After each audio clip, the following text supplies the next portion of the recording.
Bonjour à chacune et à chacun. Merci de nous accompagner en ce week-end. Aujourd'hui, l'équipe de Tous Frères s'intéresse à l'art oratoire chez les protestants avec le verbe parler.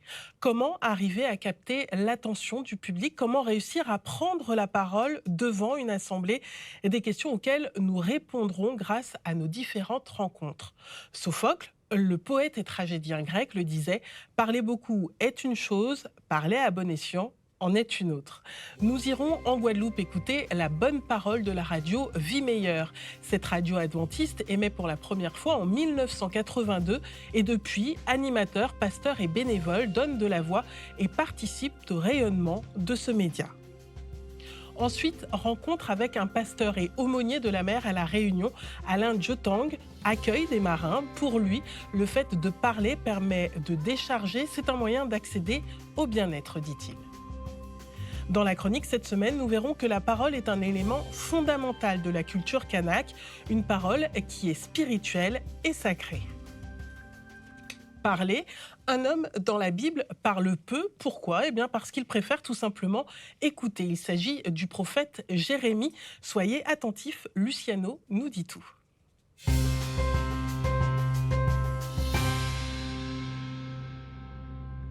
Parler, comme dans l'histoire du prophète Jérémie.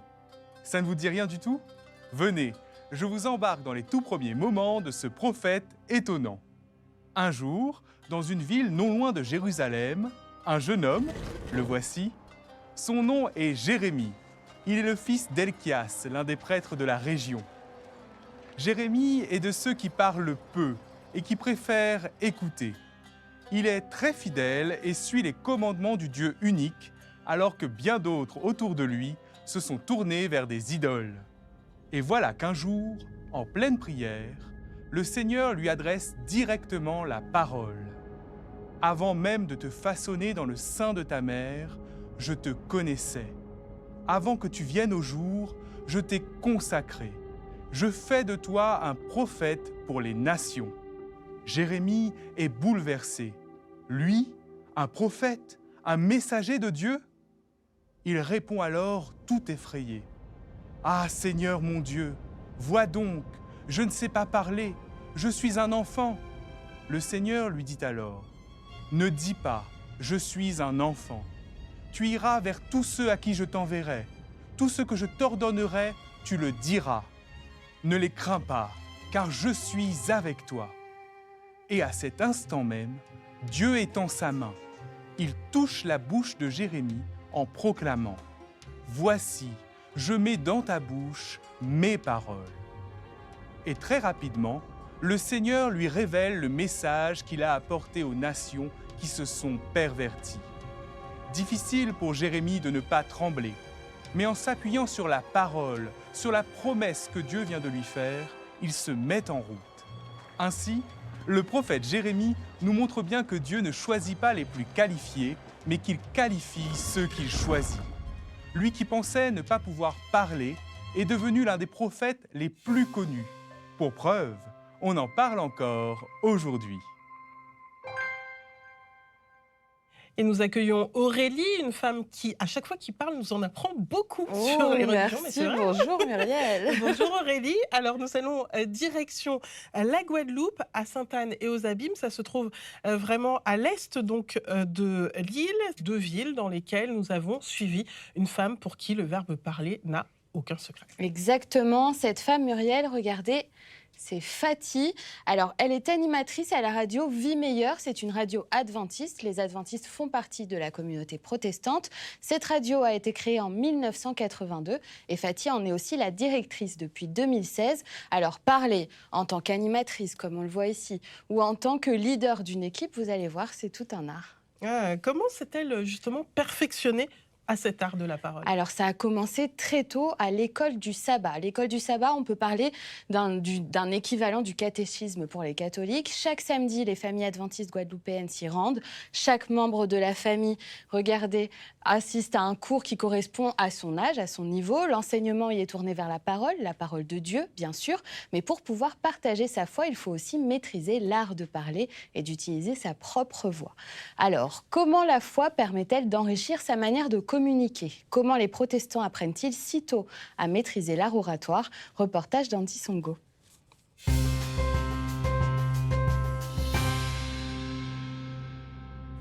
Radio Vie Meilleure, RVM. Alors que la journée de Fatih débute, son premier réflexe au volant de sa voiture, allumer sa radio. Radio Vie Meilleure, en tant qu'adventiste, est une radio qui est normalement connue par tous les adventistes du 7e jour.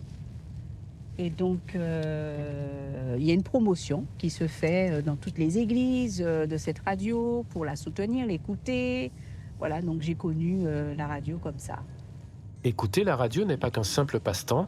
Pour Fatih, c'est une obligation. Fatih travaille depuis 20 ans au sein de cette radio associative. Ça m'apporte énormément puisque même en réécoutant une émission, on se rend compte qu'on apprend encore puisque on l'écoute en tant qu'auditeur. Donc là, on s'enrichit de ce qu'on fait, on s'enrichit de ce que font les autres. J'aime beaucoup échanger avec l'autre. J'aime beaucoup parler. En plus, j'ai l'impression d'avoir accompli une belle chose auprès d'un individu. Passer de l'écoute à l'animation et à la direction demande une transition fluide. Fatih jongle habilement entre ses rôles. Pour elle, la communication n'est pas qu'une affaire d'ondes, mais aussi de gestion et de leadership au sein de l'équipe. Et on se retrouve dans notre espace Info Pro avec nos invités, comme annoncé ce matin avec Pierre. Ça me fait vraiment plaisir de vous avoir avec moi. Chers amis, bonjour. Pour l'accompagner dans sa mission, Fatih est entouré de bénévoles comme Harry, animé par cette même passion de la parole. Le pasteur Charles Pradel. Comment ça va? Parler, j'aime bien dire, c'est un art.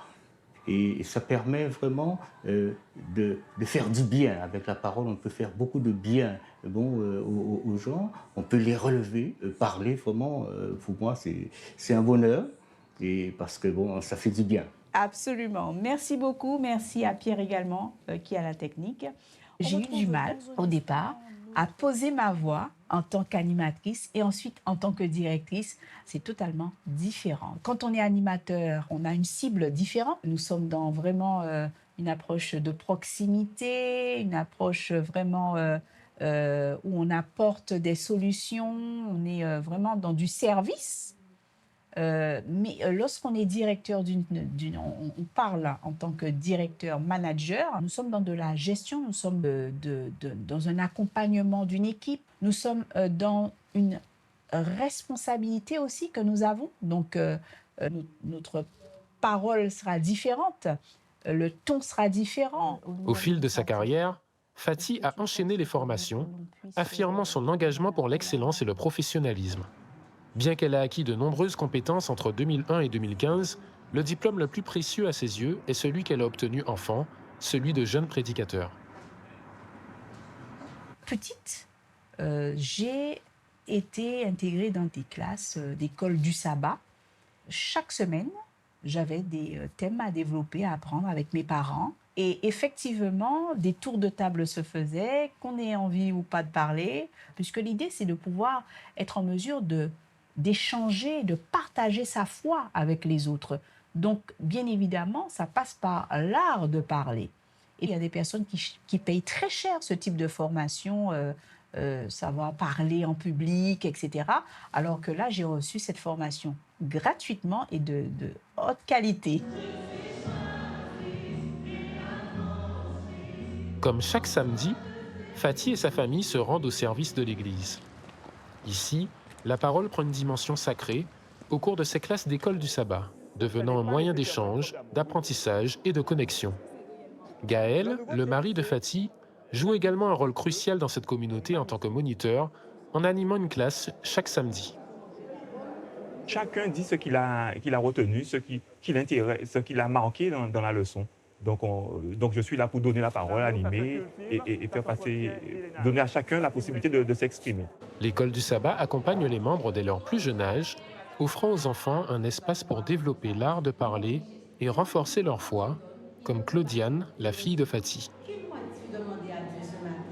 Parfois, on rigole bien sur un thème ou autre chose.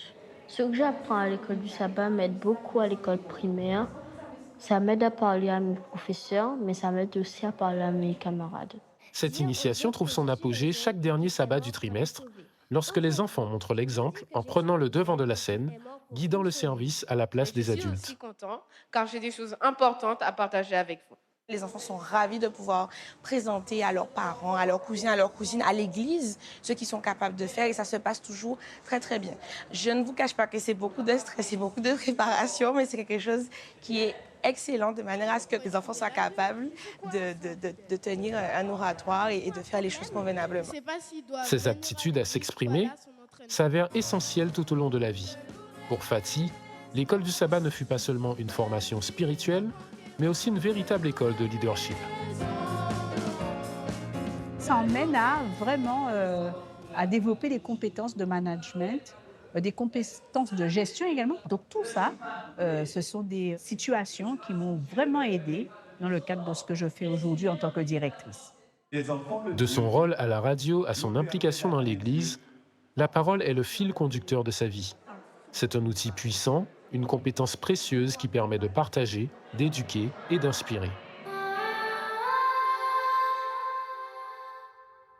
Et pour aller plus loin, direction Paris à la rencontre de notre invité. Il s'agit de Michael Langlois. Bonjour et merci d'être avec nous. Vous êtes donc docteur en sciences historiques et philologiques. En quoi la parole est-elle un élément fondateur dans la Bible ?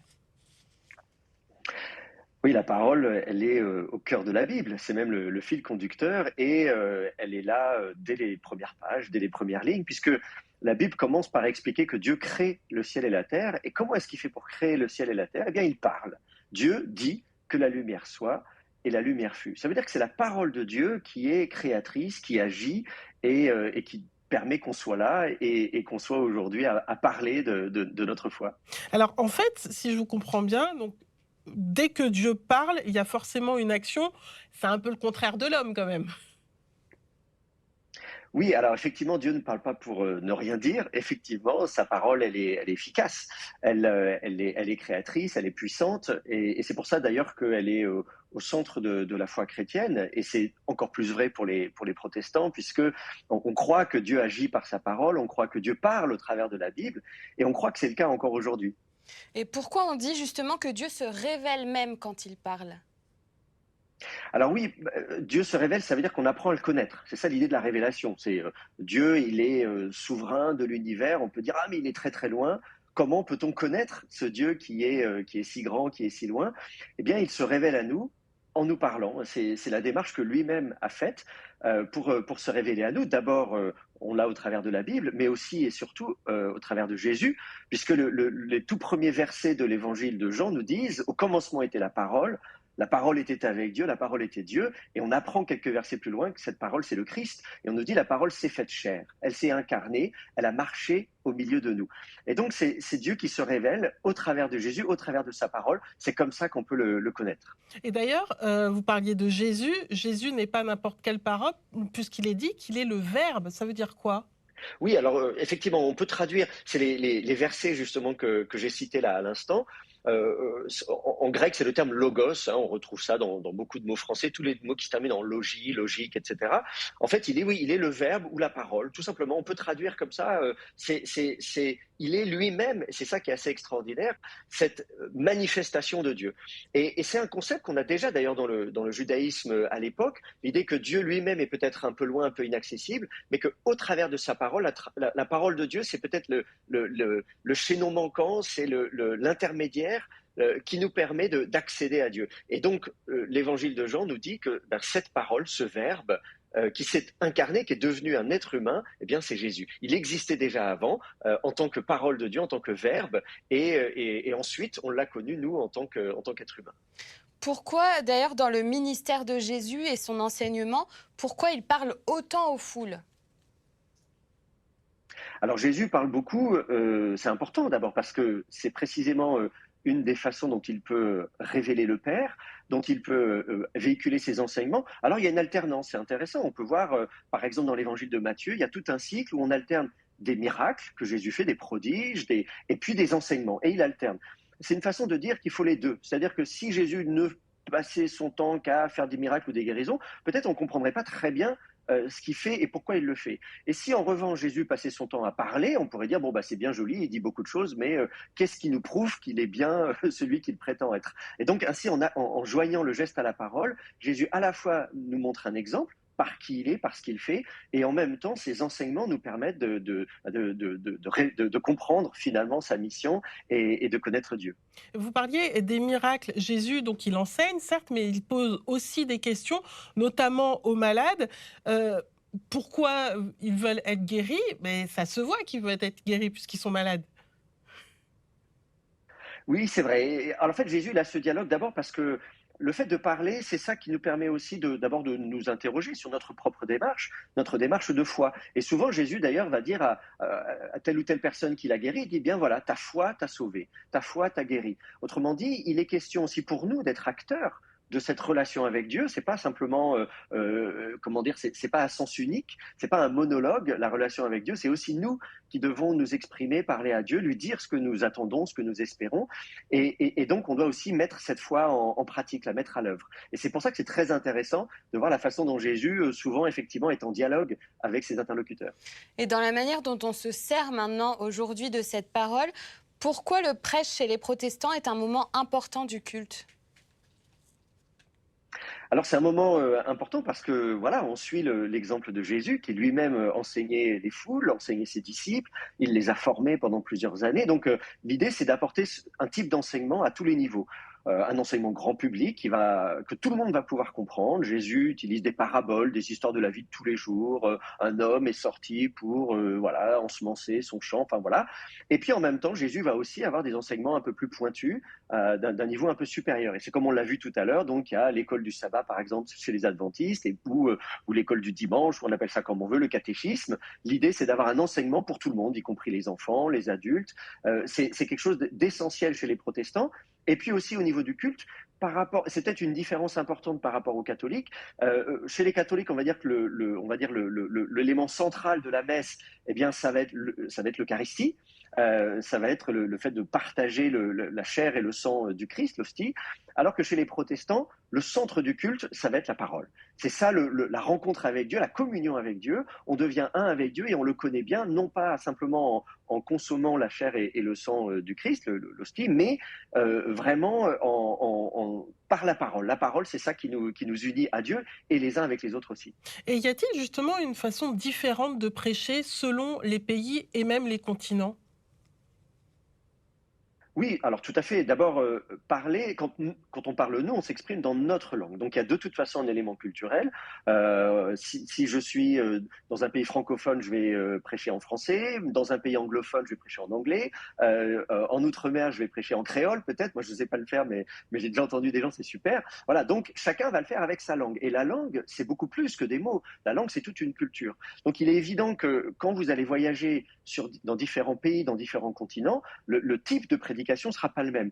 Et puis même à l'intérieur même d'un même espace linguistique ou du monde protestant qui est très large, on va avoir des sous-cultures, on pourrait dire. C'est-à-dire que si vous allez dans une église réformée, vous allez avoir une prédication qui sera peut-être un peu plus courte, peut-être écrite avec des phrases un peu plus sophistiquées, parce qu'on a des exigences, on va dire, on s'adresse à une population un peu plus intellectuelle, je ne sais pas si c'est le bon terme, mais enfin, vous voyez un peu l'idée, alors que dans d'autres églises, au contraire, on va s'adresser à un public qui est beaucoup plus large, qui va s'attendre à avoir un enseignement beaucoup plus nourri dans le temps. Donc on va avoir une prédication qui va durer beaucoup plus longtemps, on n'aura pas juste 15 ou 20 minutes, mais on aura 30, 40, 50 minutes. Moi, j'ai été dans des églises où la prédication durait comme ça pendant 1 heure. Enfin, tout ça, c'est des cultures d'église qui sont très différentes au sein même du protestantisme. Écoutez, merci beaucoup, Michaël Langlois, pour toutes ces explications. Je rappelle que vous êtes docteur en sciences historiques et philologiques. Merci à vous. Direction maintenant à La Réunion, où nous irons dans plusieurs communes. Alors, au port, à la Possession et aussi au Tampon. En fait, nous avons rencontré un pasteur qui est tombé littéralement amoureux de votre île, Aurélie. Exactement, et il a bien raison. Il s'appelle, regardez, Alain Djetang. Il est aussi aumônier de la mer. Alors, il est originaire du Cameroun. Il est arrivé à La Réunion à l'âge de 23 ans. Et depuis 2003, il s'occupe de la pastorale de la mer. Donc, il travaille en collaboration avec la gendarmerie. Il en est représentant spirituel. Alors, l'art d'Alain Jotang, c'est de parler, mais surtout de faire parler. Regardez, les marins avec qui il travaille, pour beaucoup, viennent de nombreux pays différents. Ils évoluent dans un contexte très cadré, avec un emploi du temps très millimétré. Et il est parfois difficile pour eux d'exprimer ce qu'ils ont sur le cœur. Eh bien ça, c'est la mission d'Alain. Alors, comment utiliser la parole pour se mettre à l'écoute de l'autre? Reportage d'Alexandre Timard.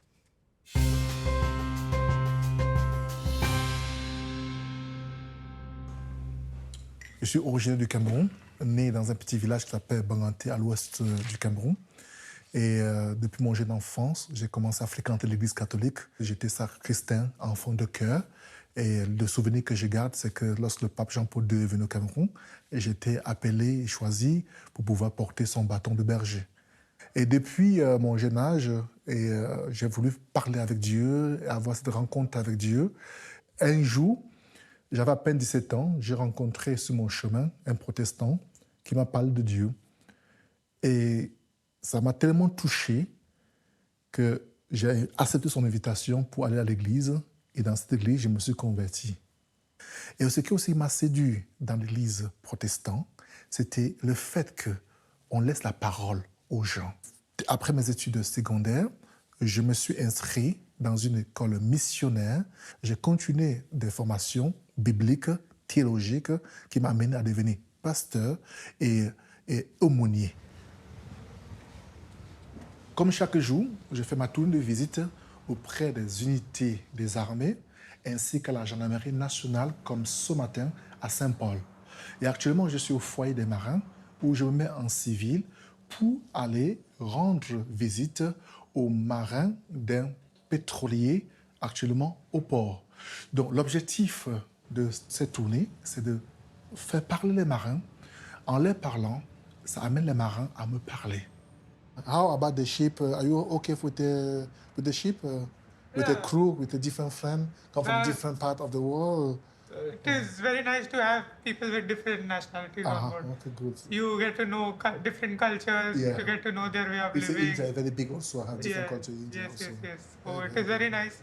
You get to have different kinds of cuisines, Yeah. even on board. Yeah. L'intérêt, c'est apporter le bien-être aux marins, c'est apporter l'écoute aux marins.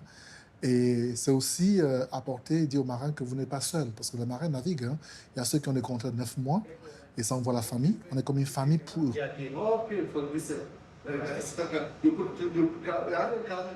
Les marins aussi qui ont des problèmes sanitaires ou bien d'ordre médical. Dans ce cas, on doit les assister. Ils viennent pour parler de ça. My parents, How about the parents? parents are good. Yes. How many brothers you have? I have sister? one brother, younger brother. He is married and Ceux qui sont là ce matin, qui n'ont pas parlé de leurs problèmes, je prie ce matin, Seigneur, que tu impactes la vie de chacun. Seigneur, que tu apportes la guérison. C'est quoi l'importance de parler? Et parfois, quand on parle, on se sent soulagé, c'est pas ça, non? Parfois, on a quelque chose qu'on garde dans le cœur, mais lorsqu'on parle, on se sent soulagé souvent. Vrai ou pas vrai? Oui, c'est facile. Hein? Mais c'est vrai, parce que souvent on a quelque chose dans le cœur qui est là. Après, quand on a parlé à quelqu'un, qu'on a parlé ces choses-là, et puis on se sent un peu comme si c'est un poids qui sortait de nous. C'est pas vrai ça? Ce qui me fera plaisir, c'est de transmettre à travers le parler aux jeunes. J'ai reçu parce que quelqu'un m'a parlé. Et c'est transmettre cette expérience, qu'en soit professionnelle et spirituelle, à la jeune génération qui est l'avenir. Et dans la chronique cette semaine, Aurélie, coup de projecteur sur la parole dans la culture kanak, un élément fondamental. Exactement. Déjà, pour commencer, il y a 28 langues kanak. Ah, quand même. 28 différentes. Donc en Nouvelle-Calédonie, la langue, elle est associée à la terre. On ne parle pas la même langue que l'on habite l'Ifou ou encore Marais. Dans la communauté kanak, la parole est avant tout spirituelle et sacrée. Elle est directement issue des ancêtres, ceux qu'on appelle les vieux en Nouvelle-Calédonie. Chaque chefferie a la mission d'entretenir la parole des vieux par la coutume et par la transmission aux jeunes générations. Et que représente la parole aujourd'hui chez les Kanaks? Alors évidemment, c'est très important. Le but, c'est de pouvoir exister à travers la parole et faire partie de la communauté. Chez les Kanaks, ce n'est pas seulement un moyen de communiquer, la parole fait autorité. Par exemple, exemple, dans une assemblée coutumière, la parole du chef de tribu est aussi une action. D'ailleurs, les verbes dire et faire se disent de la même manière en Ndréou ou en Ngonais. Et au cours des discussions, regardez, c'est la parole des vieux qui est très écoutée et qui est la plus importante. Elle sert notamment à dénouer les désaccords et bien souvent, c'est la parole des plus âgés qui termine les discussions et qui permet de résumer l'accord obtenu. Et donc, si je vous entends bien, est-ce qu'il y a des règles particulières à respecter? Il y a beaucoup de règles au sein d'un même clan. Le palabre, comme on l'appelle, se tient régulièrement dans des maisons communes. J'en ai une ici qui se trouve à Touaourou. Il doit respecter l'ordre statutaire de chacun avec le chef de clan au premier plan. La première parole doit exprimer l'humilité et on accompagne son discours de don coutumier. Ça peut être de la nourriture, des objets ou encore des étoffes, comme on le voit ici avec le père Roch Apikawa qui rendait visite à un catéchiste, Abraham. Abraham, moi, je suis un bonjour, mais tout le monde est réuni. On retrouve des renseignements, nous travaillons. Bonjour, mon nom est. Et à quelle occasion prend-on la parole chez les Kanaks, justement? Alors, on prend la parole régulièrement, il y a beaucoup d'occasions. Et pour vous l'expliquer, l'extrait que j'ai choisi a lieu pendant le congrès du pays Kanak à Ouvéa, avec un représentant de la chefferie IAI. C'était en 2009. Écoutez. J'aimerais d'abord m'humilier devant la maison. Parce que je vais être le résumé de la parole de tous les grands chefs qui sont là. Les deuils, on fait la coutume. Les mariages, on fait la coutume. On est tout le temps en train de faire la coutume parce qu'on est en train de tisser la relation. Tisser la relation. Donc en résumé, chez les Kanaks, la parole a pour mission d'organiser l'espace et les relations à travers les cérémonies coutumières. Quelles que soient les émotions exprimées, la colère, la tristesse ou encore l'amour, parler permet de maintenir le lien construit entre les hommes au fil des générations. Merci Aurélie. Et si vous voulez aller plus loin en Polynésie, regardez le orero, en fait, est l'art de manier la parole, l'art du discours. C'est une pratique ancestrale réservée de tout temps aux adultes et particulièrement aux hommes. Celui qui en avait la maîtrise devait alors le porte-parole privilégié de la communauté et celui de la royauté. Plusieurs reportages sont consacrés à cet art sur le site internet d'Outre-mer La Première. Et puis, si vous souhaitez améliorer votre aisance à l'oral, je vous propose ce livre qui pourrait vous être utile. Il propose donc une méthode et des techniques concrètes afin de vous aider à vous améliorer. 10 étapes pour exceller dans l'art oratoire. C'est à retrouver aux éditions JC et Riche. Et pour vous, que représente la parole? Comment vous servez-vous de cet art si subtil? Réponse sur nos réseaux sociaux et sur notre site internet tousfrères.tv. Et donc Aurélie, allez, je vous pose la question. Qu'est-ce que ça représente, vous, la parole? Alors, évidemment, en Outre-mer, la parole, c'est un art très sacré. subtil, c'est tout un art. On a toujours un oncle, une mamie qui utilise des expressions, des proverbes très imagés, plein de poésie. Alors ça, c'est le propre de nos langues d'Outre-mer que j'ai apprises en partie ici chez Tous Frères. Alors, et je me rends compte finalement qu'on parle tahitien, kanak, créole ou même shimaoré, finalement, s'exprimer et parler dans notre langue, c'est finalement aussi exprimer notre identité. Oui, et puis c'est vraiment un partage. En plus, la parole, il faut faire attention parce qu'elle peut être positive ou négative. Et puis, parfois, en fait, elle a plus d'impact qu'un geste. Elle peut avoir beaucoup d'importance et marquer quelqu'un pendant très longtemps. D'où l'importance d'être attentif aux mots que l'on prononce. La portée peut être énorme. Donc, soyez attentifs. Et puis, cette petite parole de la Bible me revient, figurez-vous. Ce que dit la bouche, c'est ce qui déborde du cœur. De quoi vous inspirez sûrement. Belle semaine à tous. Et à bientôt.